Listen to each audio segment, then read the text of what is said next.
Good morning सभी को। Surya XYZ classes में आपका स्वागत है। आज के इस वीडियो में हम जैक बोर्ड द्वारा जारी जो मॉडल क्वेश्चन है उसमें हमने 1 से लेकर 30 तक यानी ऑब्जेक्टिव क्वेश्चन मैथमेटिक्स में हमने पिछले वीडियो में देखा था। आज की इस वीडियो में हम 2 मार्क्स वाले क्वेश्चन को सोल्व करेंगे और 2 मार्क्स वाले क्वेश्चन रहेंगे 31 से लेकर 38 तक। टोटल क्वेश्चन 8 हुए और 8 में से किन्हीं आपको 6 प्रश्नों का ही उत्तर देना है। तो जो प्रश्न आपको ईजी लगता है उस प्रश्न का आप आंसर दे सकते हैं। 2 क्वेश्चन का आपको आंसर नहीं देना है, 8 प्रश्न रहेंगे और किन्हीं 6 प्रश्नों का उत्तर आपको देना है और प्रत्येक प्रश्न जो होंगे आपके 2 मार्क्स के होंगे। तो पहला क्वेश्चन है आपका कि अभाज्य गुणनखंड विधि द्वारा 96 और 404 का HCF और LCM ज्ञात करें। ठीक है, तो आइए स्टार्ट करते हैं हम लोग। तो आपका क्वेश्चन है कि 96 और 404 का HCF और LCM आपको निकलना है हर हाल में। देखिएगा, तो हम पहले इसको तोड़ेंगे 96 को और 404 को, तो हो जाएगा 48, फिर तोड़ेंगे 24, फिर हो जाएगा ये 12, 6 और 2 तिया 6, इसको भी तोड़ेंगे 2 से, 2 दूनी के 4, फिर नहीं टूटेगा और इसको हम लिख सकते हैं 96 को हम लिख सकते हैं, देखिए 2 के एगो है 1 2 3 4 5, तो हम लिख सकते हैं 2 के पावर 5 और गुना एगो 3 बच गया है। ऐसे भी आप ले सकते हैं 3 एकाम 3, उससे कोई मतलब नहीं है। और 404 को हम लिख सकते हैं 2 के पावर 2, 2 को था और 101। तो हमको इसको HCF और LCM निकालना है, तो पहले HCF निकालते हैं। HCF का मतलब क्या है, दोनों में मिलना चाहिए इसका बेस और जिसका पावर क्या होना चाहिए, बड़ा होना चाहिए, सॉरी छोटा होना चाहिए। LCM में बड़ा और HCF में क्या होना चाहिए, छोटा होना चाहिए। तो देखिए यहाँ 2 के पावर 2 है, यहाँ 2 के पावर 5 है। ऐसा भी कर सकते हैं कि इसमें 2 मिला, इसमें 2 मिला, इसमें 2 मिला, इसमें 2 मिला, तो 4 इसका HCF हो जाएगा। तो इसका देखिए छोटा क्या है, 2 के पावर 2, ये 2 के पावर 5 है ना, तो HCF में छोटा वाले को लेते हैं। तो 2 के पावर ये हो जाएगा कितना, 2, और तो कोई नहीं मिल रहा है, 3 इसमें है तो इसमें नहीं है, 101 इसमें है तो इसमें नहीं है, तो 2 दूनी के कितना हो गया 4, यानी HCF आपका हो जाएगा 4। अब LCM की बात करें तो LCM हो जाएगा जो दोनों में मिले वो बड़ा वाला, यानी 2 के पावर 5, और जो बच गया तो यहाँ 3 बच गया और यहाँ कितना बच गया, 101 बच गया।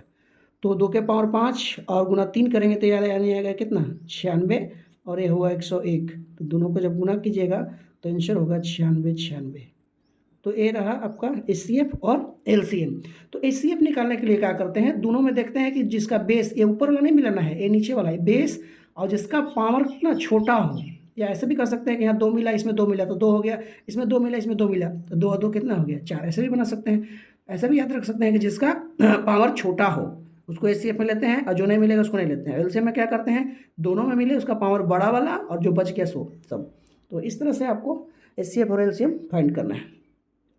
ये क्वेश्चन नंबर हुआ 31। क्वेश्चन नंबर हम देखते हैं अब 32। 32 कहता है कि वह द्विघात बहुपद ज्ञात कीजिए जिसके शून्यकों का योग तथा गुणनफल -3 और 2 है। ये देखिए क्वेश्चन है कि एक द्विघात बहुपद ज्ञात कीजिए जिसके शून्यकों का योग तथा गुणनफल क्रमशः -3 और 2 है। तो यहाँ पे दिया है शून्यकों का योग, दिया है शून्यकों का योग, तो शून्यकों का योग को ही हम बोलते हैं अल्फा प्लस बीटा। तो शून्यकों का योग कितना दिया है -3 और गुणनफल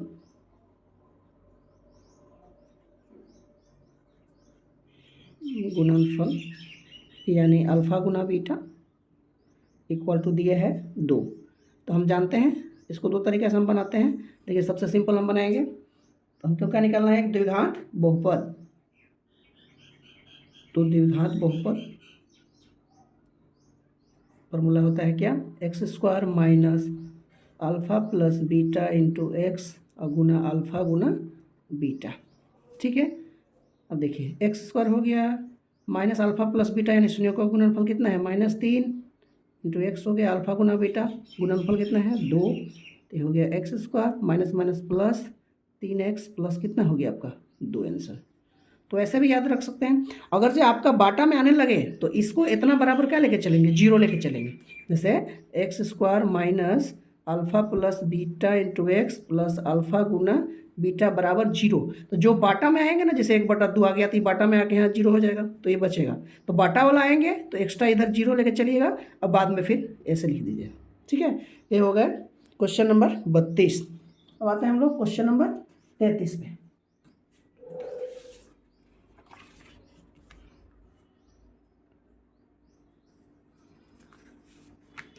क्वेश्चन नंबर 33 कहता है कि मान लीजिए कि त्रिभुज ABC और त्रिभुज DEF, देखिए क्वेश्चन नंबर 33 है, कहता है कि मान लीजिए कि त्रिभुज ABC और समरूप त्रिभुज DEF है और इनके क्षेत्रफल क्रमशः 64 सेंटीमीटर स्क्वायर और 121 सेंटीमीटर स्क्वायर है। यदि EF बराबर 15.4 सेंटीमीटर हो तो BC ज्ञात कीजिए। बहुत सस्ता क्वेश्चन है।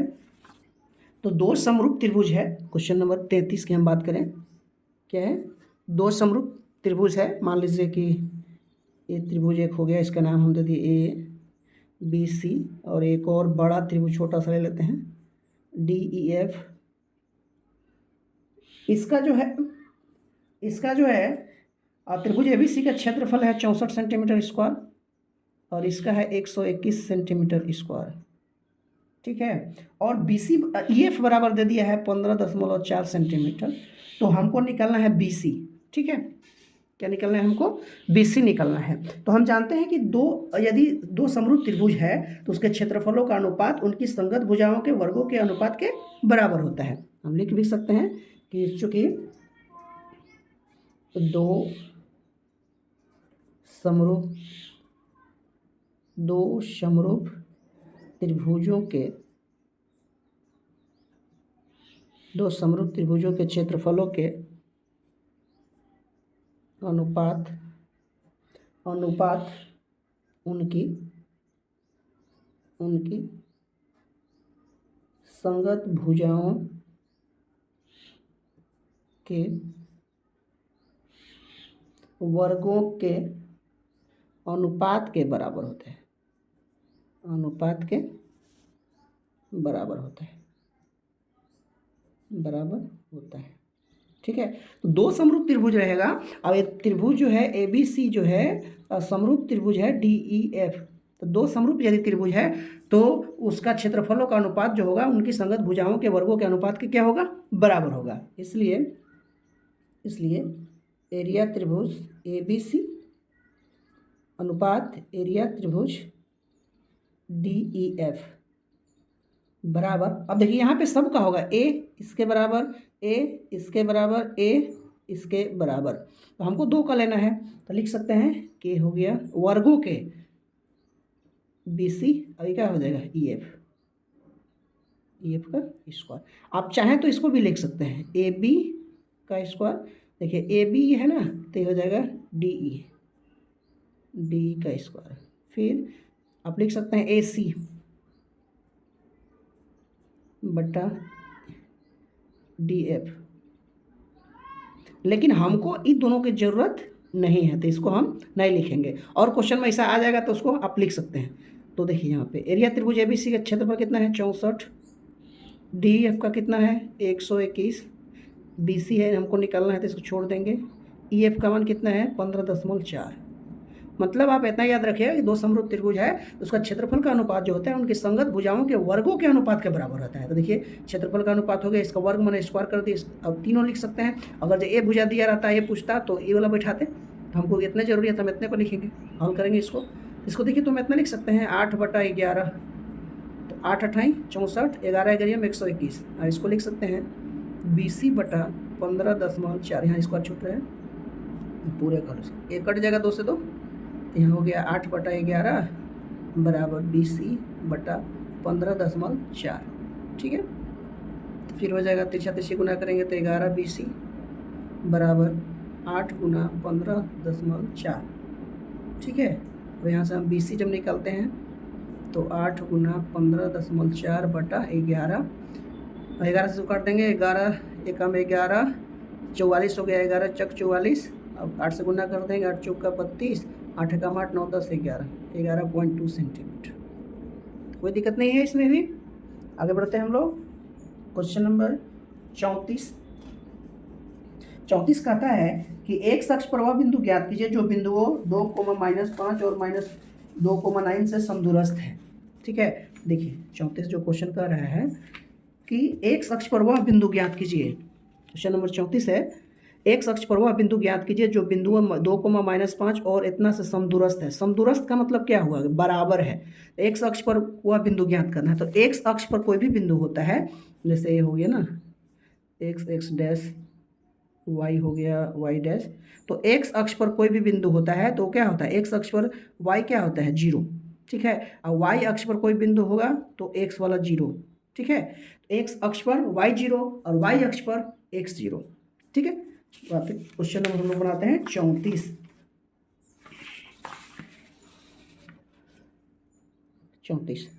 तो एक्स अक्ष पर तो लिखेंगे माना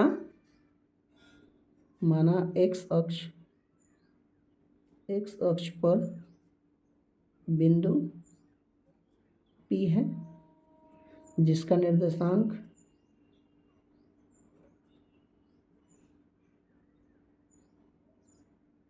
एक्स अक्ष पर क्या होगा जी, y0 होगा, है ना।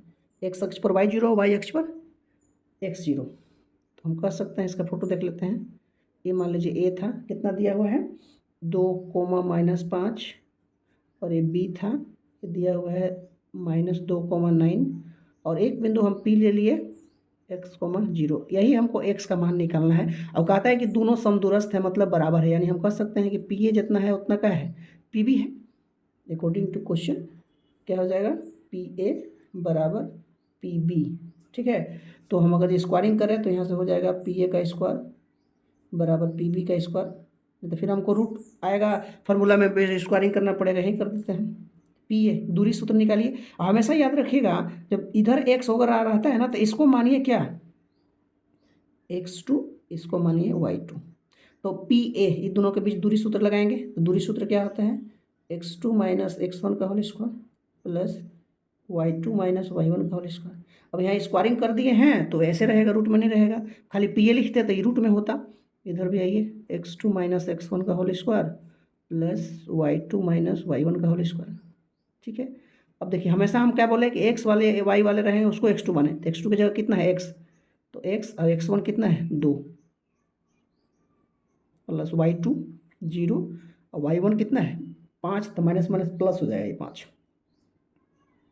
बराबर x2 x है। अब इसमें भी यहाँ से इसका दूरी सूत्र निकाल रहे हैं पी का, तो x हो गया, x1 कितना है, x1 देखिए क्या है -2, तो माइनस माइनस प्लस हो जाएगा, y2 कितना है 9 और y1 कितना है 0 का होल स्क्वायर, ठीक है। सोल्व करेंगे तो ये माइनस बी का होल स्क्वायर है, तो ए स्क्वायर -2ab यानी 4x प्लस बी स्क्वायर मैंने 2 दूनी के 4, 0 में 5 जोड़ेंगे तो 5 5 25, ये हो गया, ये सॉरी यहाँ स्क्वायर छूट रहा है, ये हो गया एक्स स्क्वायर, 2 दूनी के हो गया 4x और 2 दूनी के 4, ए स्क्वायर प्लस 2ab प्लस बी स्क्वायर किए, 9 में से 0 कटेगा 9 और 9 का स्क्वायर करेंगे तो कितना है 81, स्क्वायर से स्क्वायर कट गया, 4 से 4 कट गया, ठीक है। तो इधर आपका बच गया -4x प्लस बच गया है 25 और इधर बच गया 4x प्लस 81। अब x वाले को एक तरफ करेंगे -4x, एन आएगा तो -4x हो गया, ये हो गया 81 - 25 -8x घटाइएगा तो कितना आएगा, आ जाएगा आपका 56, यानी x बराबर यहाँ से x निकाल लीजिए, तो 56/8, 8 सते 56, इसलिए x का मान कितना आ गया -7। इसलिए बिंदु P के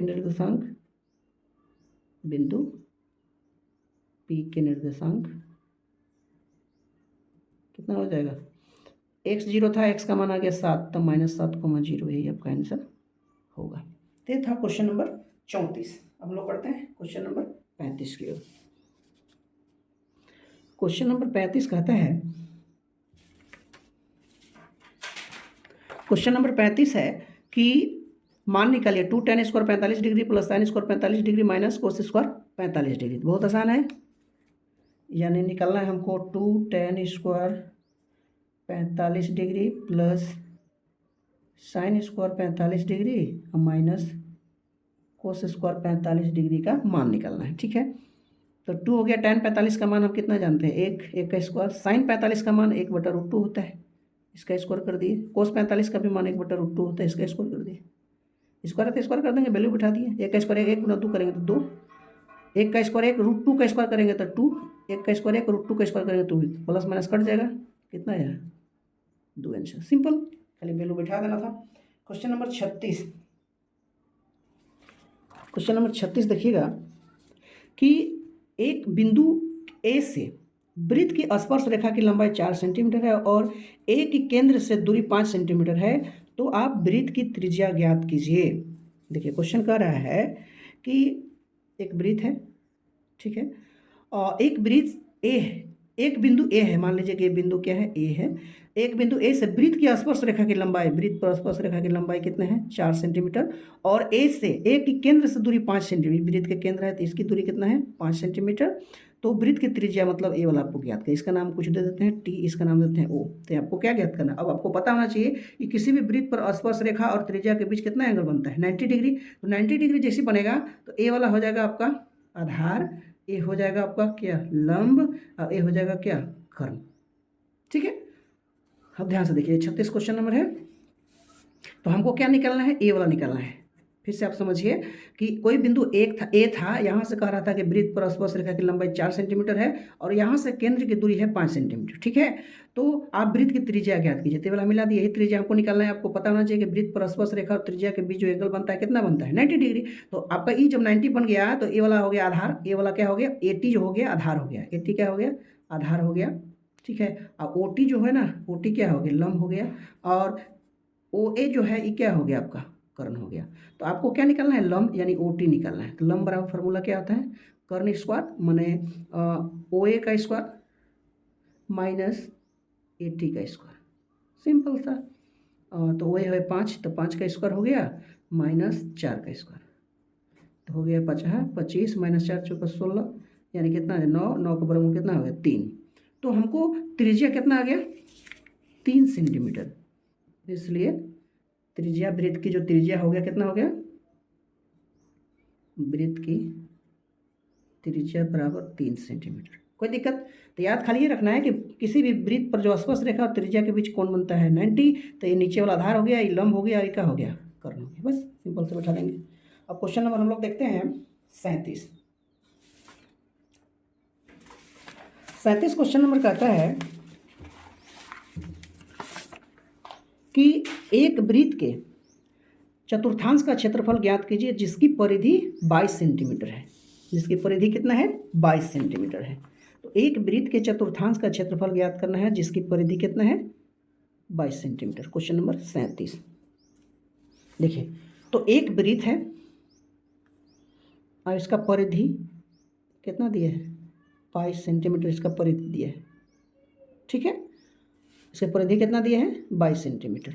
मैंने इसका ये लंबाई जो है ना, ये वाला कितना दिया है, 22 सेंटीमीटर। तो हमको वृत्त के चतुर्थांश का क्षेत्रफल ज्ञात करना है। तो दिया है वृत्त की परिधि, यह वृत्त की परिधि बराबर 22 सेंटीमीटर। ठीक है, तो हम जानते हैं कि वृत्त की परिधि जो होता है वो 2 पाई आर होता है, बराबर हो गया 22। तो यहाँ से हमको क्या निकालना है, आर निकालना है। तो आर बराबर हो जाएगा 22/2 पाई, वैल्यू बिठा देंगे। तो 22 2 और पाई का मान 22 बटा कितना हो गया 7। तो हम इसको काट सकते हैं 2 से 11, और इस 7 कहाँ जाएगा ऊपर, यानी हो जाएगा 11 गुना 7/22, अब 11 दूना के 22, यानी 7/2 सेंटीमीटर। इसका त्रिज्या कितना आ गया, यहाँ पे यहीं भी बैठा सकते थे, ऐसे भी बैठा सकते थे कि 2 हो गया, पाई का मान हो गया 22/7 गुना आर निकालना है, ये 22 हो गया, 22 से 22 तो कट गया, तो 2r बराबर ये 7 यहाँ चला जाएगा, तो r बराबर 7/2 लिख सकते थे। ठीक है, तो त्रिज्या मेरा आ गया 7/2। तो हमको वृत्त के चतुर्थांश का क्षेत्रफल निकालना था। तो क्या फॉर्मूला होता है, वृत्त के चतुर्थांश का क्षेत्रफल, वृत्त का क्षेत्रफल क्या होता है, पाई आर स्क्वायर। चतुर्थांश से तो 1/4 लगेगा, 1/4। इसका एक वीडियो है, आप देख सकते हैं। 22/7, त्रिज्या कितना है 7/2, स्क्वायर 2 बार लिखेंगे। तो 7 से 7 कट गया, 2 से कट गया 11 बार में, तो 11 7 77/4 दूनी 8 सेंटीमीटर स्क्वायर इसका आंसर होगा। बहुत इंपॉर्टेंट क्वेश्चन है। अब हम लोग देखते हैं क्वेश्चन नंबर 38। तो 38 क्वेश्चन नंबर कहता है कि एक पासे को एक बार फेंका जाता है तो निम्नलिखित को प्राप्त करने की प्रक्रिया ज्ञात कीजिए। देखिए, एक पासा को जब आप फेंकिएगा ना तो कुल अंक कितना आएगा, 6। 38 नंबर, चूँकि एक पासे का कुल अंक तो एक पासा में जो लूडो आप खेलते हैं तो उसमें क्या क्या रहता है, 1 रहता है, 2 रहता है, 3 रहता है, 4 रहता है, 5 रहता है और 6 रहता है। तो कुल अंक कितने हो गए, 6। अब क्वेश्चन हमको कहता है कि एक अभाज्य संख्या बताइए, एक विषम संख्या बताइए। तो एक पासे में जो अभाज्य संख्या होता है वो क्या होता है, चूँकि एक पासे में कुल अभाज्य संख्या, तो एक पासा में कुल अभाज्य संख्या कितना होता है, 2 होता है, 3 होता है और 5 होता है। 2 3 5, एक पासे में अभाज्य संख्या क्या होता है, 3 गो, 2 समअभाज्य संख्या है तो 2 3 5, तो कुल अभाज्य संख्या क्या हो गया, 3। तो हमको अभाज्य संख्या की प्रायिकता निकालना है, इसलिए अभाज्य संख्या की प्रायिकता आप ऐसे भी लिख सकते हैं कि अनुकूल परिणाम टोटल हो गया 6 अनुकूल परिणाम कितना है 3, कुल परिणाम कितना है 6, तो प्रायिकता बराबर अनुकूल परिणाम बटा कुल परिणाम, ऐसे भी आप बना सकते हैं अभाज्य संख्या की प्रायिकता। देखिए, तो कुल परिणाम कितने थे 6, अनुकूल परिणाम कितने हैं 3, तो 3/6 काट दीजिए, तो 1/2 आंसर होगा पहला क्वेश्चन। दूसरा क्वेश्चन कह रहा था कि एक विषम संख्या, तो एक पासे में विषम संख्या क्या होता है, क्योंकि एक पासे में कुल विषम संख्या, तो एक पासे में जो कुल विषम संख्या होता है ना, 1 होता है, 3 होता है और 5, टोटल क्या हो गया 3। इसलिए विषम संख्या आने की प्रायिकता भी कर सकते हैं। विषम संख्या एक पासे में, ऐसे भी लिख सकते हैं, एक पासे में विषम संख्या आने की प्रायिकता, तो एक पासे में विषम संख्या आने की प्रायिकता कितना हो जाएगा, तो कुल हो गया 6 और विषम संख्या 3 को, ठीक है ना, तो एक पासे में कुल विषम संख्या 1 3 5 यानी 3 हो गया, तब एक विषम संख्या आने की प्रायिकता 3 बटा कितना हो जाएगा 6, 2 काट दिए, 1 बटा कितना हो जाएगा 2। तो प्रायिकता के क्वेश्चन बहुत आसान होते हैं। तो एक पासे में कुल अंक कितना थे, तो 6, एक पासे में कुल अभाज्य संख्या कितना हो गए, तो 2 3 5 3 गो, तो प्रायिकता में हम लोग पढ़ते हैं ना कि आने की संभावना बटा कुल संभावना, तो कुल संभावना 6 गो और एक पासे में अभाज्य संख्या आने की संभावना कितना है 3, तो 3/6। तो आप उसे भी लिख सकते हैं प्रायिकता का कि आने की संभावना बटा कुल संभावना, या लिख सकते हैं अनुकूल परिणाम बटा कुल परिणाम। क्या लिख, प्रायिकता का फॉर्मूला क्या क्या होता है, प्रायिकता ऐसे भी आप लिख सकते हैं कि अनुकूल परिणाम, लेकिन ऐसा ही सिंपल है, अनुकूल परिणाम बटा कुल परिणाम, या आने की संभावना बटा कुल संभावना। पहले आपको कुल निकालना है, तो एक पासे में कुल के हो गए 6 हो गए, और अनुकूल तो एक पासे में अभाज्य संख्या के हो गए 3 हो गए, तो लिख देंगे प्रायिकता बराबर 3/6। बहुत आसान होते हैं प्रायिकता के क्वेश्चन। तो इस वीडियो में इतना ही, मिलते हैं नेक्स्ट वीडियो में, धन्यवाद।